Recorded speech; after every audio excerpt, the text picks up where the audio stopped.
And good evening, everyone, and welcome to a international version of the eCoustics podcast this week. I'm your host, eCoustics Editor-in-Chief Ian White. I'm actually joining you tonight for the first time from my hometown of Toronto, Ontario.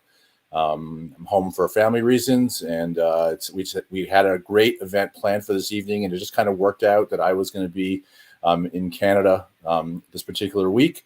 Also joining us this evening from the West Coast of the United States, eCoustics founder and CEO, Brian Mitchell. Good evening, Brian. Hey, Ian, sunny California. You can't beat it. Can't beat it. Versus rainy Toronto, which is whatever. And also joining us actually this evening from Montreal, which is actually my favorite city in my home country of Canada, even though I live in New Jersey. Jason Zidle is brand manager for DALI Loudspeakers North America. Good evening, Jason. Good evening to you guys. Thanks for having me on. So the focus of this evening is actually a brand that Brian and I know extremely well, primarily because we've either owned their speakers in the past or even own them now.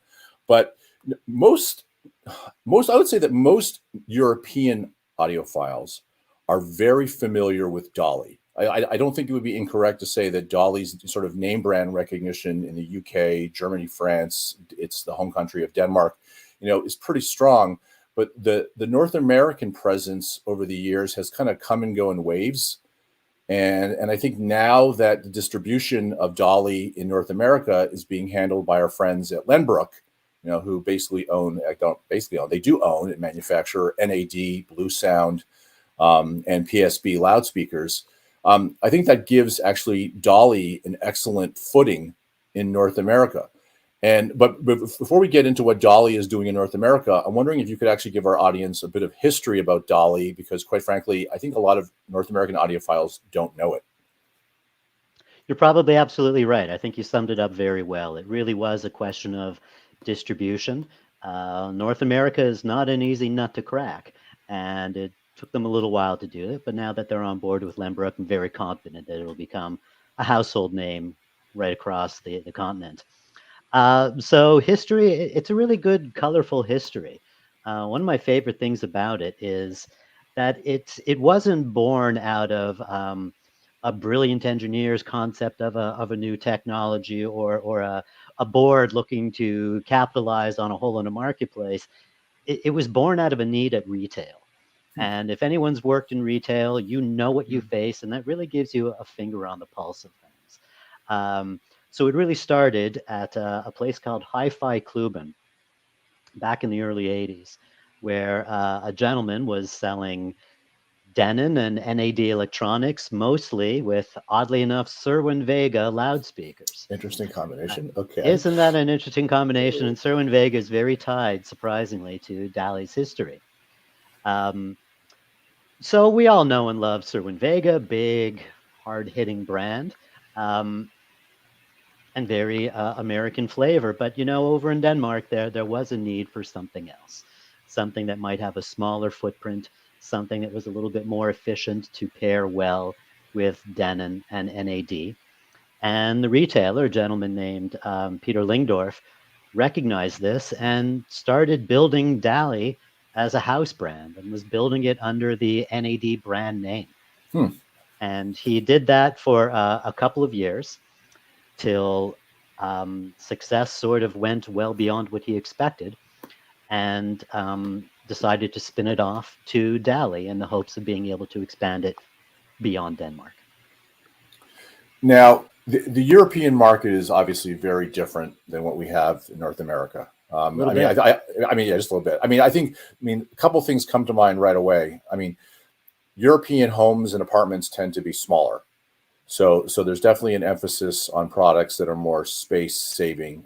When we had a podcast a few months back, actually, with NAD and MQA, when we talked about sort of like the green energy aspect of what all of you guys make, the size thing is definitely more of an issue in Europe. And one of the things that I've noticed also about Dolly over the years is that Dolly speakers as a high-end brand have always been super affordable. And I think if you read even the forums over in Europe, one of the things that has made Dolly's loudspeakers so popular is that a lot of people who buy them are basically like they're competitive with speakers that are 2 or 3 times the price, but they're actually affordable. People can actually buy them. How did they manage to do that, manufacturing loudspeakers in a country like Denmark, which is not exactly the cheapest place to live, in Europe? Great question. Well, to answer the first part of your question, it's not only just a question of a form factor of the speaker, but the different materials that are used across the world in making homes play a big part in how something is going to sound. And that all went into consideration in building DALI and the sound that it has now.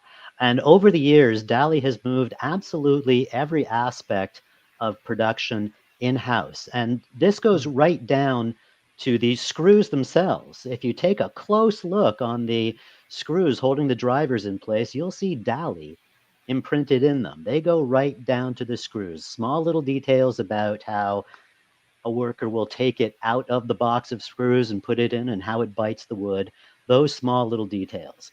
And when you do absolutely everything yourself, including building the drivers and building the cabinets, there is a certain amount of savings there because you're just cutting out the profit margin of a supplier. And among, audiophiles are an interesting group. Audiophiles like to spend, I don't want to say as little as possible, but they're not buying the $500,000 speakers. Audiophiles are the guys that love to say, I just got this $3,000 speaker, and I tell you, it beats $50,000. And that's where DALI really has grabbed that market. You're absolutely right that they punch well above their weight. You've clearly read our comment section. It's also what I find interesting also about DALI is that, Denmark is a country that's very rich in high-end audio history. I mean, Dyn Audio, I believe, is a Danish company. ScanSpeak is a Danish company. I know there's Bang & Olufsen, of course. So, Denmark is a country that's known for producing, obviously, some of the best drivers that money can buy. Mm-hmm. And Dolly and Dyn Audio are considered 2 of the premier brands in the high-end space. What is it about Denmark, tiny little Denmark, sort of sandwiched in between, with Scandinavia to the north, with the Swedes and the Finns and the Norwegians, and then surrounded on, the other sides, by the Germans and everybody else. What has made Denmark such a center for high-end audio sort of, manufacturing and design? It really is an incredible thing. You look at a country of about 7 million people and all the companies that you just mentioned. It's like it's an indigenous product when you think about it. It really is an incredible thing. And some of them will say that their heritage goes way back. They'll argue that they created the initial driver, the initial dynamic driver there. And about 100 years before that, basic theories of magnets involving a lot of this. So it's something that just seems to be ingrained into their heritage and something that they've grasped onto. Tying into something like that, when I toured there, I was amazed at how a chain like Hi-Fi Kluben, which is small boutiques, but many of them across the country, they sell high-end gear. There is no mass market stuff in there. They really appreciate finer quality when it comes to audio, and it's clearly reflected in all the companies that have come out of there. Also, I think from an aesthetic point of view, Danish equipment, whether it's Dolly, whether it's Bang & Olufsen, or whether actually another company, it's kind of a Swedish Danish company, Copeland. Mm-hmm. I've owned Copeland audio gear in the past, and I know that it was designed in Sweden, and I believe it's built in Denmark. And all Danish gear tends to have I've noticed a very similar aesthetic. There's a heavy emphasis on the wood. The wood finishes are a big deal on the loudspeakers, but also, what's the deal? I've actually wondered this for years, even as a customer. What's the deal with the driver color on Dolly speakers? Because no one else is producing drivers that look like that. It's absolutely true. They are very unique. It reflects the materials being used. The majority of their drivers are wood pulp with wood fiber ingrained within them. And that basically keeps that sort of goldish color you see. There is a certain finishing applied to them to make sure that they last long. So there's a certain longevity there. And that gives it that hue that you see. Very unique and a Yeah, very unique very. material. Yeah. Now, let's actually pivot a little bit because I want to talk about sort of, Dolly's place in the marketplace. Because one of the Sure. things that I've always found sort of interesting and also frustrating about Dolly is that, I remember when I bought my first pair of Dolly loudspeakers, it was when actually I was still living in Canada. I don't think I could find them necessarily in the US at the time that I bought them. And then all of a sudden, Dolly speakers sort of showed up again, and then they disappeared. And now with Lenbrook essentially handling the distribution, I'm noticing that Dolly has become much more prevalent. So where does Dolly kind of fit in on the global landscape? Because I also know that, Dolly is a very large company. I don't think a lot of audiophiles actually know just how large Dolly is in comparison to even some of the brands that they think are large. Dolly truly is large. DALI truly is large. A lot of the details that we get, facts that we have, are that DALI is the #2 speaker cabinet manufacturer in the world, behind only Klipsch. Wow. And I think that would surprise a lot of North Americans because they're not as familiar with the brand. Right. But when you get more of a global view, you see just how ingrained they are. Across Europe, absolutely. India and Asia, very, very strong. It's really interesting to see in places like Japan. You'll see signs proudly displayed on their speakers, Danish sound. Right. And it sort of goes a long way to talk about where they are. It's sort of a Goldilocks thing, that you take the North American speakers that are a little warm, and the British speakers that are a little cold, and Danish speakers seem to be just right for many, many people around the world.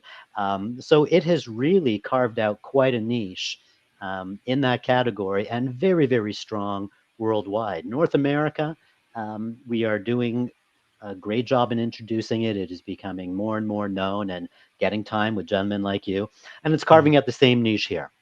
Yeah, real quickly, how do you explain the brands to North American people who haven't heard of Dolly yet? What is the enticement to say, I have to try it, or I got to hear what's different about it? If you could just speak on that for a little bit. Well, absolutely. I think that sort of just right situation is what gets it. The main flavors out there would be North America, which leans a little bit towards the warm.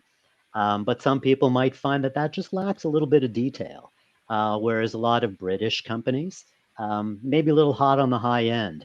And DALI really finds that sweet spot. With the highs, they combine a soft dome tweeter with a ribbon tweeter to give immense dispersion, but a lot of airiness. And that wood cone that you were referring to before is really a remarkable material. It's controlled, but not overly controlled. Kind of like in a car, you want to have a lot of fun, but you want to have just enough control so it's not too dangerous. Same Right. thing sort of applies to an audio speaker. If you overdamp something, hey, it may measure perfectly, but it doesn't sound exciting. And Right. DALI sort of has that perfect blend in the bass, where it has a lot of impact, a lot of punch, but at the same time, I'd say it's a controlled fury. And you really just don't necessarily find that magic spot, that perfect blend with a lot of speakers that are available to us now. So I guess one of the things that's always made Dolly interesting is the fact that it's always been priced at a level that people can afford. But in the same vein, what has happened over the last 5 years in the high-end audio space is that there are more affordable speakers that are really, really excellent than ever before. And so how does Dolly sort of figure that? Because when Dolly first, I guess, appeared in North America, I don't think there really were as many really, really affordable high-end speakers like there are in 2022.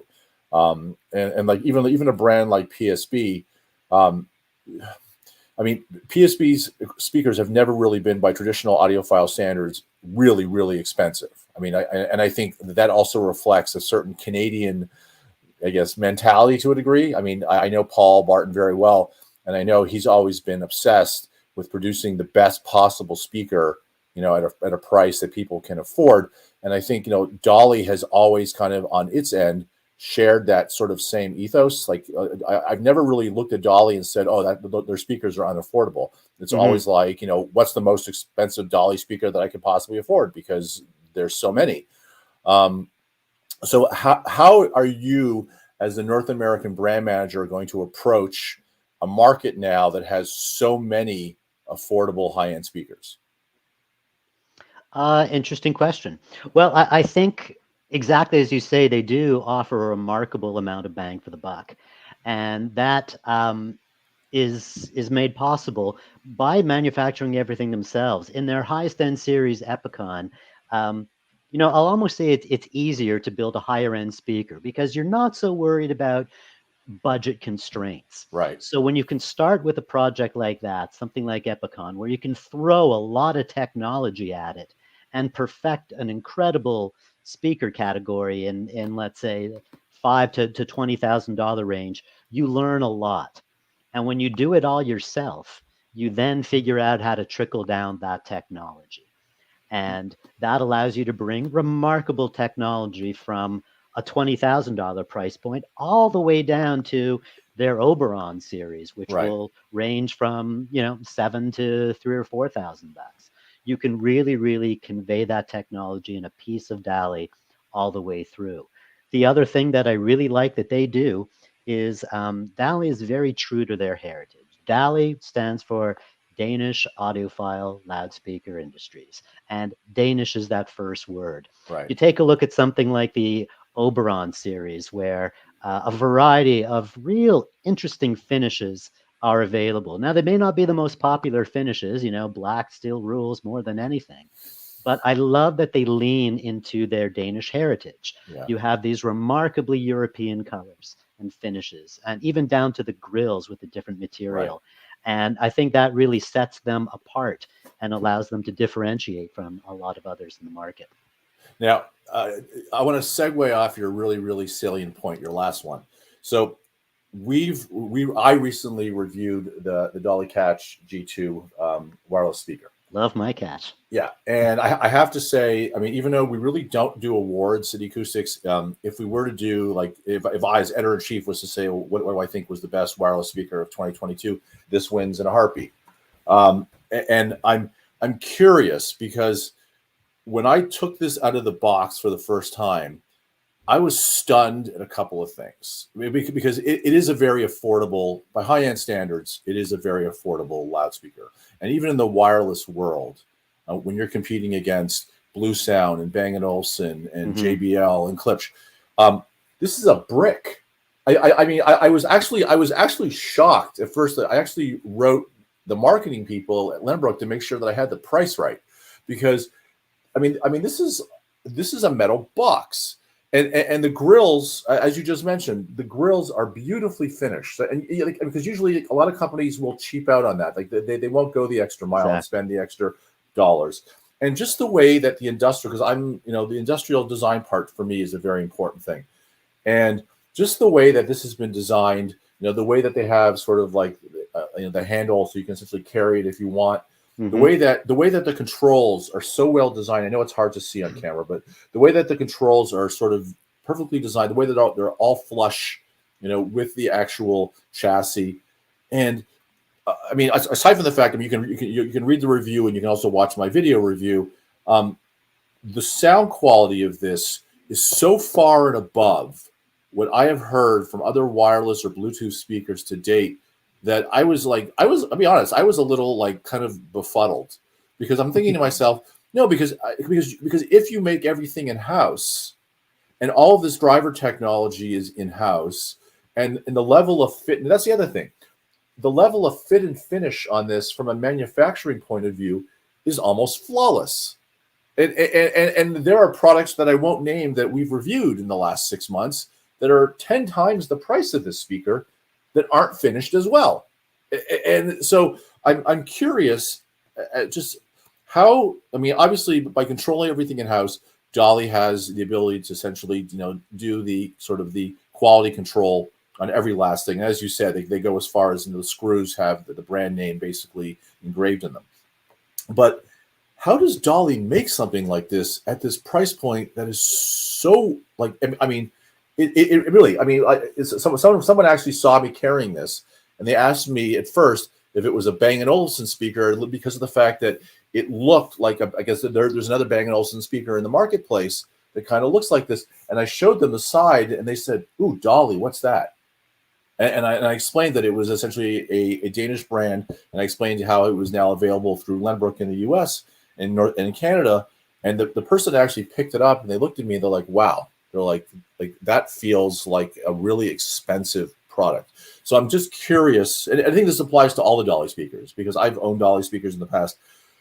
How is Dolly able to make a profit selling stuff that's so but I mean, because you know what it is, a lot of the affordable speakers are only affordable because they're manufactured in China. I mean, the North American and European brands that we love and revere don't make them in the UK anymore. They don't make them in Canada, in Mississauga or in Pickering. They're actually manufactured in China, yet these products are manufactured in Denmark. So I'm curious if you could tell the viewers how Dolly has been able to do this. Okay, well, that was a lot of information there. I'll do my best. That was a weird. Okay. I know that was a weird tangent, but I think it's an important point though. It is. Well, first of all, I appreciate being bestowed the championship belt in that category. I will wear that proudly. The Stanley Cup, the Stanley Cup, and the Stanley Cup that I'll definitely raise over my head. Look, DALI always wants to be in a premium category, and that was the goal with this product. But it was made to address a couple of things, and one of them is a long-term game. On one hand, all of us are people listening, and you guys, we're more critical listeners. And while the category is dominated by the $200 or $300, the $200 or $300 category, that does not mean that we are not ready to pay more. We definitely are, and we want something a little bit better. We'll pay a little bit more for it. Why pay less when you can pay a little more? And a product like this, portable. So the fit and finish of it and the dimensions of it, so much easier to throw in your bag than the traditional speaker that looks like a bazooka. So that was, taken into consideration. And to do that, they made sure that they designed drivers and have them on the front and the back of the unit, to make sure you still get that big sound to it. So great form, great fit and finish, easier to throw into a bag. Now, the one thing I'll say is, so who is the typical person using a portable speaker? Let's say it's a younger person, maybe a student on the go, and they have their phone and their portable Bluetooth speaker. And perhaps that category right now is dominating the $200 to $300 range, but realistically, these guys are spending a lot on headphones, probably more than the cost of a catch. This is to show them there's better out there. Put down the headphones, do a little bit of listening. And from DALI's perspective, it's trying to groom the next generation. This might be your first step, whether it's the DALI headphones or the catch, to show you there are better products out there. We may not be in every corner store, but if you listen to some fine podcasts, they'll be exposed to you. And then you can go out and hear them and see. So we're not looking for a super deep margin on a product like this. This is, our way of trying to groom the next generation into listening to better product. So here's so Dolly was actually, if I'm remembering my history right, although I guess I would call this recent history, Dolly was one of the first brands that I can think of that, offered both 2-channel and home theater speakers at the same quality level from like day one. Because I remember when I bought my pair of Dolly 2-way bookshelf speakers, I took a strong look at the center channel for that particular series because I'm a big movie person. So, and I wanted to have essentially, the same tonal balance across the front 3 channels. And Dolly sort of, even on the home theater side, has also never really skimped in any way, shape, or form on the products. Yeah, the home theater products have never been like, oh, we have to have a home theater lineup, so let's just make some surround speakers and a center channel. It's always been, no, they have to essentially be as good as the left and right. What are some of the other innovations actually that, I mean, the Dolly sort of is either known for or is currently working on that has kind of kept the company sort of at the forefront? They're always pushing the limits and beyond technologies, which I can talk to you about. They are always trying to get to that next level. If I talk about something that they're doing now, powered speakers has become very popular, and typically that's a pair of bookshelf speakers. Um, DALI goes well beyond that. First, they do it a little bit differently. Um, you know, People refer to these as wireless speakers, but 99 times out of 100, you still have to connect your source Right, directly to the speaker. right, And then is it really wireless? DALI goes the route of having a separate hub. So this hub can sit next to your sources, and then that'll communicate with your speakers. So they truly are more versatile and easy to right, place. But beyond that, and coming to your home theater, they do wireless home theater speakers. You can get a wireless center channel, on wall speakers that are perfect for yeah, rear channels. So they're always pushing the limit. So whether it's really addressing how is it going to make life easier for the customer, how is it going to be easier for them to integrate music into their house? Because look, we also, in our world, we also follow the architecture. right, And as yeah, rooms are just becoming more and more open, Right. harder and harder to place product. But if you can do it wirelessly, all the better. Yeah, I mean, we talk about system building a lot at eCoustics and matching speakers with the right components. Hmm. I was wondering, could you give some practical advice? People that want to try Dolly for the first time, right. what do they match it with, or do you recommend they go the active wireless route first? Maybe speak to how you might guide a new customer towards the Dolly lineup. I'm an enormous fan of active product, what we call our ecosystem, which are the Oberon active speakers and Rubicon active Yeah, speakers and the Sound Hub. Um, the average kid today doesn't want their dad's system.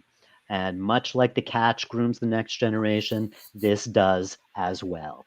It allows them something that they're familiar with, using the source which is probably this, right, um, and just sending it to a pair of speakers. That they grab. The idea of an integrated amp and any other sources is a little lost on them. And forcing it down their throat is not the way to go. I'm a huge believer in that. And I think it's likely the wave of the future as the digital technology and the amplifiers just get better and better. right, Now, aside from that, if we are just going to traditional speakers, one of the beauties of DALI is that it is very, very efficient and the impedance is very steady. yeah, So you're never going to have something that suddenly challenges your amplifier in a very taxing way. As I Mm. said, this was started at a retail level, built for products like NAD and Denon. And there is no reason why the majority of our product cannot be happily paired with that. Um, so in a perfect world, I'd say there's a few different series where you'd be absolutely fine with a good integrated in the $700 to $1,500 range. If you're looking at our big Epicon, by all means spend more. But I think, as you mentioned before, Ian, that's not what DALI is really about, having to spend too much for your system. right. A really moderately priced integrated amp, pretty much everything out of the NAD lineup will drive the Mm. majority of DALI very, very efficiently. So wait, real quick, Yeah. on your active speakers, are you using NAD amps or are you building your own amps for that electronics part of the speaker? That's a great question. There is a long history between DALI and NAD. And I'll just say that there is definitely some technology that is shared there. Okay, Um, Overall, it is pure DALI top to bottom. And the Oberon series is equipped with dual amplifiers of 50 watts each to drive the highs and the lows, whereas the Rubicon series would be about 250 watts highs and lows, more than enough power to fill pretty much every room out there. And they're always pushing the limits. They try to do absolutely everything they can with some help from some of their finer partners. Okay, got it. Now, here's a question. Now, Toronto and Montreal are two, and actually where Brian lives too in California, I think this applies as well. And also, actually, where I live on the Jersey Shore, this is also very true. All very home-centric markets. Torontonians in Montreal, or especially the neighborhood where I am in Toronto, that I won't name to embarrass my sister. But Toronto and Montreal are cities where people spend enormous amounts of money on their homes. And I know where Brian lives in California, that's true. And in the Jersey Shore, my part of the Jersey Shore, custom integrators make bank doing like sort of in-wall, in-ceiling, on-wall type systems. And I'm wondering, what is, I guess, Dolly's sort of philosophy in regard to that? And so if you're a consumer who's, or a listener or a viewer who's watching right now and is interested in essentially putting in walls or in ceiling or on wall speakers in their home, what does Dolly have, and what would make the Dolly products unique from the other 400 in wall speakers that we get emails on every single day from PR people? I'm curious. Sure. DALI has a very extensive, vast CI portfolio. You're absolutely right in what you name of the cities. And I think we saw even an enormous uptick in that with COVID as people were cocooning. Long before that, with the retail apocalypse, a lot of retail stores died, and they popped up in other new forms, rising from the ashes as CI people. And CI had become just enormous. And DALI saw it happening and really has an enormous portfolio to match just about any requirement. Now, they have the traditional speakers that are very, very popular, the 6-inch and 8-inch in ceilings. But they really have an interesting portfolio that addresses pretty much any other need as well. CI, for an audio guy, is very humbling. In the sense that the end user typically only hears it once it's actually been installed in their environment. So you're really talking to the installer first and foremost. And that's where a feature, as I said before, about the constant impedance is vital to them. Because for them, time is money. You don't want to have to go back to a job. And if you know that you have an amplifier that will work perfectly with your speakers forever, absolutely fantastic. And then I go to the designer side, where you're going to deal with HVAC system and various different sizes of lights. Typically you'll get a round grill, and that's the traditional for most. Sometimes, though, people will have a square HVAC system, a vent, and they'll say, well, I want something square. A lot of companies go for square grill kits, and DALI does that as well. But they took it one step farther. The traditional in-ceiling speaker, has a tweeter that floats on top of the woofer. And no matter how you cut it, that's a sacrifice. It's not an ideal scenario. So if somebody specifically wants a square grill, well, why not give them a square speaker where the tweeter is separate from the woofer? Little details like that, where sound first and foremost in trying to make somebody's life a little bit easier. If you want to appeal to the audiophile, we have LCRs and gigantic monster speakers. Now, placement is a big thing. And also, a lot of these cuts can be somewhat invasive. So another thing that DALI offers for a variety of their on-wall speakers are on-wall kits. So you can house your in-wall speaker into an on-wall product that is way less invasive. So you're really just passing a wire, and allows that little micro adjustments that audiophiles love. Oh, sounds a little bit better if I move them a little apart. You can do that with a DALI CI option as opposed to just about any out there. In their top of the line series, the S series, they use the same technology that you get in your flagship Opticon. So if you want to be able to take home a big tower speaker, and again, us in the know the importance of a cabinet and how expensive that is. And when you take that out of the equation, now these speakers do have integrated back boxes. So you keep a level of consistency. But if you eliminate the cabinet, you can really take home a big piece of technology at a fraction of the price.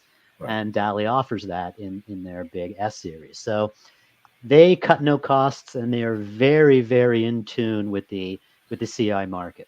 Has the CI market become a much, I mean, I guess from a proportional point of view, has the CI market for Dolly kind of grown in the same way in Europe versus North America? Absolutely. Okay. North America is definitely a growth opportunity for us for every type of design by DALI. But they are firmly established pretty much around the world in these categories. And part of the reason for their gigantic portfolio is because there are so many different tastes around the world and so many different other materials around the world. So the beauty from the North American standpoint, they are coming here with this portfolio that covers just about any installer need. Okay. Now let's actually switch back to, I guess, the entry level.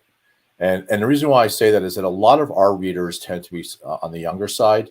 There are people who are either finishing college or they're working at their first job. And so one of the reasons why our system building columns have been really successful is that we have focused on products that are affordable, but also giving people context. Because one of the worst things that the hi-fi press has done over the last 25 or even 30 years is not given audiophiles or even potential audiophiles context. And, you know, this speaker is great. That's wonderful. But but I can't afford the $30,000 amplifier you reviewed it with. So how do I build a system around this $500 bookshelf loudspeaker? For someone who's starting out, what would be like the ideal Dolly loudspeaker? And it could be either a two-way or a floor stander for someone who's looking to build a system for even a dorm room, but also someone who's building a system for their first apartment. Because I as someone who has, you know, an adult child who's going to grad school soon, what would be like the ideal Dolly kind of entry point? So you're asking what you should be buying him because you're a great dad. Her, sorry. Yes. Yeah. Fantastic. Okay, well, you know, affordable is definitely a subjective term. But if I get to choose what I like out of the lineup, the Opticon series, and specifically the Opticon 6, is pretty much my favorite in the lineup. It is the start of true DALI technology where you'll have the high frequency section, the module where you combine the ribbon and the tweeter. There's no crossover between those two. They both run full.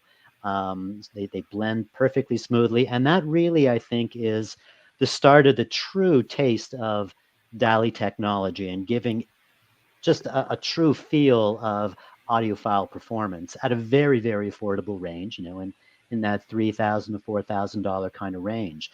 Now, below that, I think Oberon is incredible bang for the buck that I'd stack up against anything in its category. But if I had my druthers before you get into, you know, mortgage payment type of category, the Opticon 6 is by far and away my favorite. Okay, and I'm going to put you on the spot even more, because you're in Montreal. So I am. Okay, so hypothetically, my eldest ends up going to McGill for graduate school, and she's living in a small apartment in downtown Montreal. What would be the? I guess I understand where you're going with sort of the speakers that you think best represent the technology.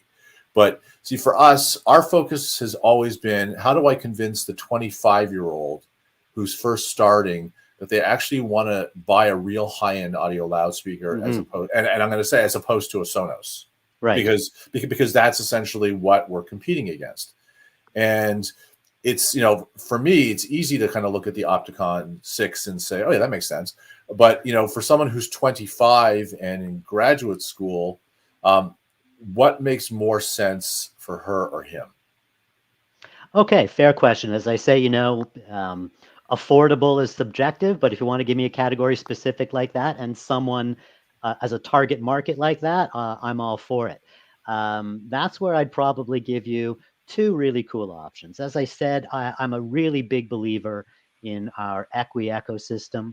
And for something like this, where you would get a sound hub compact paired with a pair of Oberon 1Cs, that'll come in at about a $2,000 category, where you're getting an amplified system with HDMI inputs, analog inputs, capable of streaming, great Bluetooth, which is what she is absolutely going to want, Yep. yet still can connect up her TV because it's got the HDMI, so it functions way better than a sound bar. Right. More than enough power to fill, a good one-bedroom apartment. More than enough, and that would really be probably my A game. My Okay. B game, however, I'm going to circle back to the Catch. What I really like about the Catch is not only is it a really wonderful portable speaker, because she is going to be on the go. We know people of that age. If you get two of them, you can pair them in stereo. Right. So now Okay. you're talking about the one that's going to stay home all the time, just might have a roommate. So she can listen while she's there. The other one can listen while she's on the go when they're home together. Fantastic stereo sound. Right. It is really going to be an incredibly room-filling system. Actually, that makes sense to me from the perspective that I have used the Catch in really large rooms. And I've actually, like, my parents' kitchen in Florida is pretty large. It's actually almost as big as my first floor of my house in New Jersey. So, but just the way that the house is laid out. So the ability to leave the speaker, because the way the feet are designed, on like a granite counter, Right. and not have to deal with the sort of the reverberation from the bass, because the Catch actually has a considerable amount of bass, depending on what you listen to.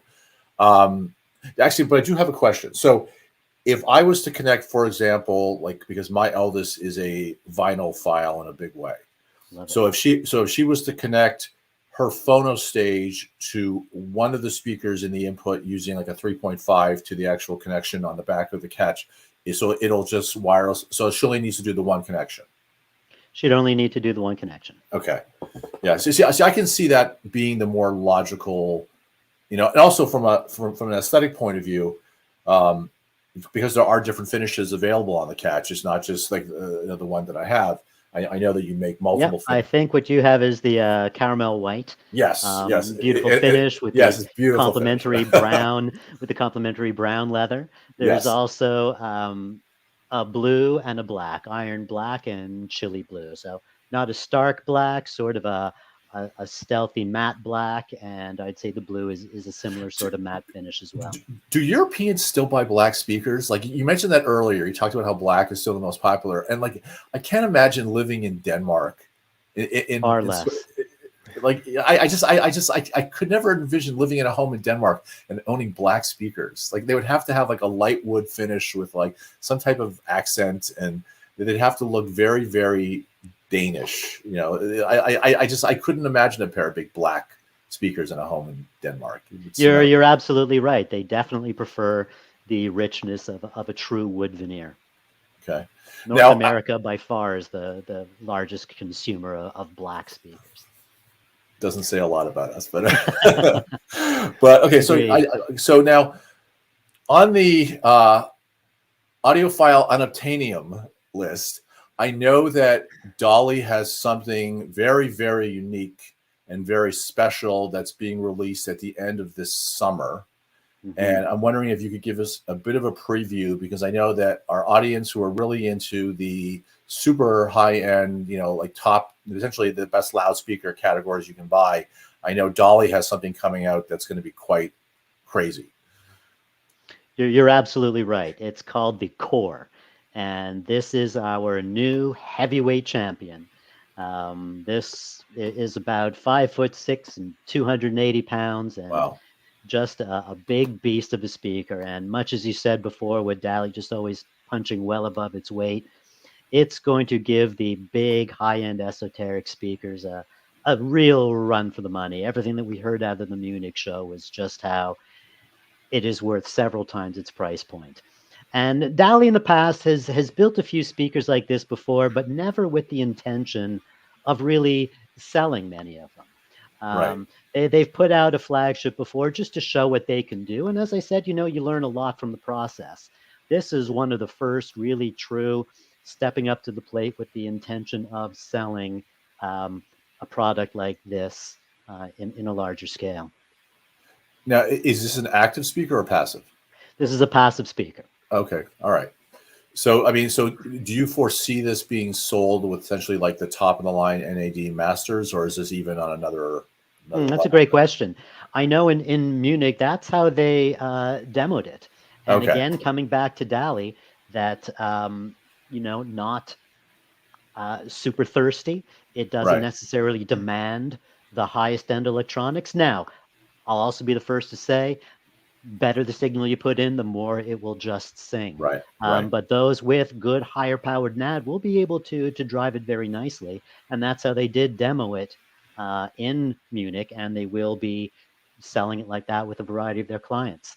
But I easily see it being paired with higher end electronics as well. Okay.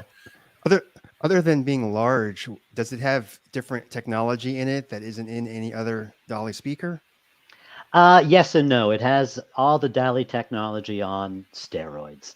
Everything that they learned, DALI is all about what they call their low loss technology. And that really sums up all their technology, from how they build cabinets and build drivers to eliminate as much distortion as possible. And, I think distortion, not a lot of people really know exactly what that is. So it's too easy to just say eliminates distortion. How I would always tell people, we're all in that age range where we probably went to a ballpark and brought a little portable AM radio. And when you played that, it didn't have to be loud before, hey, it's kind of hurting my ears. And that's really a good definition for what distortion is. If it's just making some sort of unpleasant feel to you, that's what distortion is all about. And the lower the distortion level, the louder and clearer you can play something. And there are a variety of technologies that they use, from how they build their cabinet to the choices of materials like the cones. Probably one of their main secret sauces is something called SMC, and that's their soft magnetic compound. And this is what allowed them to basically redefine what a magnet is. The problem with the basic iron magnet is typically things don't magnetize and demagnetize at the same speed.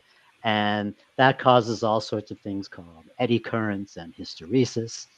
And they also conduct a lot of heat. What this does is eliminate all of that. It has all the magnetic ability you want, but does not have any electric conductivity. So all of that is basically eliminated to a driver that is just going to be as perfect a magnetic structure as you want. And when it comes to DALI speakers, this is not an inexpensive thing to do. It's brutally expensive, actually. So you get the highest amount in the Opticon series, but it is trickled right on down to the Oberon series. So when I bring it back to core, just more of it used as close to the voice coil where it's most important, and other type of implementations of this technology are now in core. I'm learning more about it as we go, but it really is just everything that epitomizes DALI technology. Also made their first absolute specific mid-range. Everything about it is just pedal to the metal. I had a Montreal Expo story that I was going to add in when you mentioned the radio thing, but I'll save that for a different broadcast. Yeah, but then get me in on it, because I'm an Expos fan. Okay, my condolences about that too, because unfortunately they're now the Washington Nationals. It hurts. But, that's right. Yeah, it definitely hurts. Hey, but I've had to watch the Maple Leafs for 52 years, so that hurts even worse. But actually, where can people actually now find Dolly, both in terms of like, I guess, retailers, but also online? Because I'm like, I don't live in Toronto anymore. So, I mean, for me, Toronto growing up was Babler Radio. That's where I got my start with high-end audio, with Saul Mendelson. May he rest in peace. Saul brought me into this as a little kid. And I was very fortunate to grow up in that store, like in the 70s and 80s when it was in its prime. Where can where can Canadian and American audiophiles best find Dolly products to actually listen to, as opposed to just online? Well, you mentioned Babe Lure Radio, and um, the torch was passed to Mark, who is Yeah. carrying it very strongly, and he will be grooming his children eventually to take over. And for those of you who aren't familiar with Babe Lure, they are sort of the city's defining boutique. Yeah. When you want to go listen to something of an upper quality, you go to Babe Lure Radio, and Babe Lure is one of our biggest DALI dealers. Okay. They embrace it, they understood it for what it's all about, and they really got behind it. And I'm very grateful to them for that. And DALI can be found pretty much across North America in that type of boutique, Okay. In an upper end boutique. And we'll give them a little bit of territory. So it's not the kind of thing you're going to find everywhere from corner to corner. We want to make sure that a dealer can support it properly, can show a good selection of the line, because a DALI person wants to see almost everything in the lineup.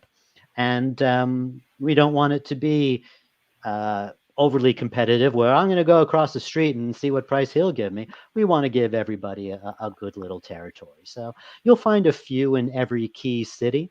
Okay. And in that type of upper end boutique, pretty much now across North America. Okay, great. I mean, for New York, New Jersey audiophiles, which I guess is the market that's most relevant for me, Babe Lure would be the equivalent of when Lyric and Sound by Singer were still in their prime, and in the case of Lyric, still in business. But really, I mean, Babe Lure was really, in my mind, it was the first high-end audio store really in Canada, and I think it helped actually put NAD and PSB on the map, at least when the brand started. And it's sort of, so I'm happy to hear that Babe Lure, my haunt, which I have not visited yet because I've only been here for X number of hours, but I just, for people who are, I guess, one of the things that I dislike about the internet is that, people will go online, or people will go to a dealer and they'll take up the dealer's time. They'll spend endless hours listening to, 10 speakers in a store. And then they go and they buy it online. And could you just sort of, from your perspective as a brand manager of a rather large speaker company, why consumers? I understand they want to save money, but why should why should consumers actually give really kind of the boutique dealers more of their attention in this process? Because to me it's essential. And even though you can say, stores are disappearing, there are not so many stores anymore, but a really good dealer is actually worth their money. They absolutely are. Look, the internet definitely serves a purpose. Even for something like DALI, when you break into a country, can be very, very difficult to find. Right. So you want to perhaps have that option to you. You hear Ian and Brian talking about a model that is just sensational, and you want to be able to buy it, and it might be difficult for you. So I appreciate that there is a need for certain internet sales. However, when it comes to something like DALI, something a little finer, I can understand, and we would allow you to buy a catch online. We want everybody to have easy access to something like that. But when it comes to a higher end product, you do want to be able to experience it. You do want to be able to know exactly what you're getting into. And beyond that, truly be sold on it. Another beautiful thing about DALI, everyone will talk that they have wide dispersion. DALI will be the first to say, please don't toe in your speakers. What? Well, of course. How else am I going to get the sweet spot? We don't want you to do that. Dispersion is large enough that as long as you're within the same room, it is going to fill that room. So when somebody goes into a store and is looking for a product, and they say, well, this is the environment that I'm living in, a good boutique, a good salesperson is going to ask you a lot of questions, really going to qualify you and help steer you to what you like. If they say, hey, look, I'm looking to play something at ear bleeding SPL levels, and I might use it for DJing, I hope that they would actually steer you away from DALI. But if they say, hey, look, I have an open environment, I have one of these new open area architecture type of environments, but I want it to sound great everywhere throughout my house, I want that salesperson to say, well, we have a lot of good speakers here, but DALI's going to do the best job, and here's why. Okay. This is what a good boutique will do for you. Whether it's Yeah. our brand or anybody, will find what is going to best suit your needs. Right. Well, I had one more question, actually. Okay, I got one more after that. Okay. So Okay. one thing that we get a lot from readers over the last 6 months, and I'm sure this is a question that you probably get a lot as a brand manager. How have the supply chain issues and the inflationary pressures impacted the brand so far? And because like we've literally had to go back into articles that are even only 3 or 4 months old and change all the prices on everything. It's Yeah. well, we're certainly not immune. I think anybody on the planet and in our industry has been in the same boat. We have faced certain challenges. But from the Lembrook perspective, not being the manufacturer in this case, but the distributor for North America, we were manufacturing the brands that you'd mentioned, PSB, NAD, Blue Sound. So we had seen this coming. We knew what we were on to, and we also had a good feel for our marketplace. So we knew when anything became available to us from DALI, we wanted to buy a little heavy, to make sure that we'd be able to ride out through the tougher circumstances and make sure at least that we had the product in stock that people would want. Okay. As far as price increases go, as I say, we were not immune. We did our best to roll the punches as much as we could and get DALI to absorb what they could, get us to absorb what we could, and pass along as little as required to the end user. Okay. Brian? Right. Well, you spoke about how difficult it is to break into the North American market. Let's say we speak again in a year or 2 years. What would be different about that conversation, assuming you're able to achieve what you hope? Fantastic. This is a prime example. Just getting DALI out in front of the people. And this is everything as simple as attending the shows, talking to the installers like CEDIA Tech Summits, making sure that DALI just becomes part of the equation. That even starts under our own roof, making sure, that we present it as strongly as we do with all Lembrook's other brands. And there is a tie-in there. DALI has become a partner with Blue Sound in that the powered speakers integrate BlueOS technology. Right. And that is an absolute juggernaut.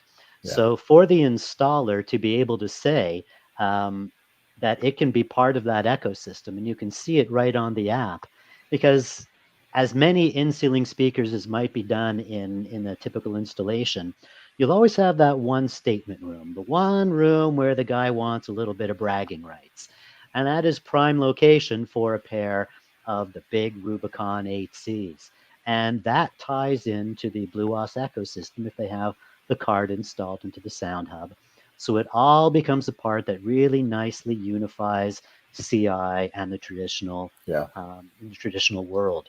So being able to tag onto the Blue Sound juggernaut is strong for us. Making sure that we are attending the trade shows, attending the user shows, getting out there and making everybody very much aware of just what DALI brings to the table. And in a short time, we've seen remarkable support. You brought up Babe Lure earlier. It has just become such an overwhelming success there. And when you have, a flagship store like that in a country, everyone else takes notice. Right. And they watch. And that's happening in the US, that's happening in Canada. I'm hoping that a year or two from now, I don't want to be saturated. I want to be strong. I want to be in the key locations of the go-to places in the cities and becoming that go-to for the CI installers. Because what you mentioned before with the CI guys, they're all quoting on the same things. They're all quoting the same brands. And from an installer, that's brutal. It means you're just participating in the race to zero if you're trying to win that quote. But Right. frankly, if you add just a small percentage to the audio portion of a CI installation, that includes lighting and HVAC Right. and remote control blinds. For the installer, they can put a good extra amount in their pocket and give the end user such a better experience. Right. Exactly. So I'm hoping that we can grab onto common sense, which is very uncommon, and get the installers to see that side of it as well. So slowly divide and conquer on the retail front and the CI front. Out of curiosity, does Dolly do automotive audio? They do not. It's interesting you say that because a lot of the other um, Danish companies have gotten into that. They have not.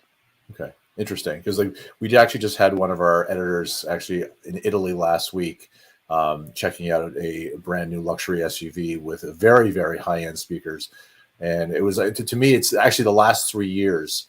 They're all the brands. Seems like most of the European brands have really, really pushed hard to get their speakers and their partners' amplification and systems in Audi and Tesla and Jeep, Maserati, BMW, Mercedes, Porsche. So do you think long term that there's a possibility that because Dolly does control pretty much the manufacturer of all their products, that Dolly could end up doing automotive? I can understand why every company wants to get into that game. The exposure is wonderful, and when you just talk about the numbers, when you're putting it into car manufacturers, is massive. Right. So on that note, it would take a remarkable amount of dedication, and DALI will never do anything halfway. Okay. I don't think I would close the door on it.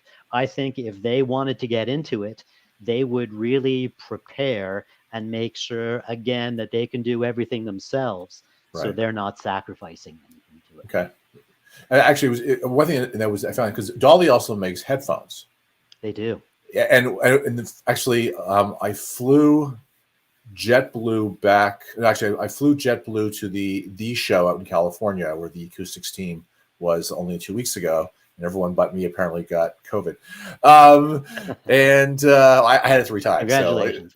So it's not like I'm special, but on the airplane, JetBlue was handing out in first class a very high-end brand of headphones to people who were sitting in first class, and I was like kind of shocked, actually. Brian, I don't know why I didn't mention this to the team. I was really kind of surprised. I mean, does Dolly, because Dolly has the ability to effectively make any type of headphone they want, do you see Dolly also pushing more into the headphone space? Great question. I do see them going a little deeper into that. They have 2 models, an IO4 and an Yes. IO6, the 6 being with active noise canceling, which is, the go-to feature these days. In their category, they have the longest battery life and the largest driver size in there that they make themselves. Again, when it comes to DALI, they want to control everything they can and just put the best that they possibly can out there. It is an enormous market. I think no one could have seen, Right. Just how much that was going to grow. And they've gotten into it, and we now participate at shows like CanJam, again, to make sure that we are out and about in it. I don't think DALI will ever be the kind of company that will just make a model for the sake of covering a base and getting it out there. Right. They will make something in their true approach of giving it the most bang for the buck possible. But I do see them expanding. I don't want to tip my cards here, but I'd say if you're looking into the crystal ball, you just might see a higher end model on the forefront. Nice to know. Absolutely. And so I want to thank you, Jason. Jason Zidle, who is brand manager for Dolly North America. It's nice to actually have a conversation with someone who's in the same country as me at the same time. I'm Brian. Once again, thank you for hosting this evening. And for our eCoustics viewers, readers, and listeners, You can find more information about Dolly actually on the website. We have reviews of the catch, and we have all the relevant news stories from the last 2 years about everything you need to know about Dolly. And Brian will actually be putting all the applicable links to Dolly and everything in relation to how to find Dolly in North America. So I want to thank everyone for watching this evening, and have a great night. Thank you very much. Thanks.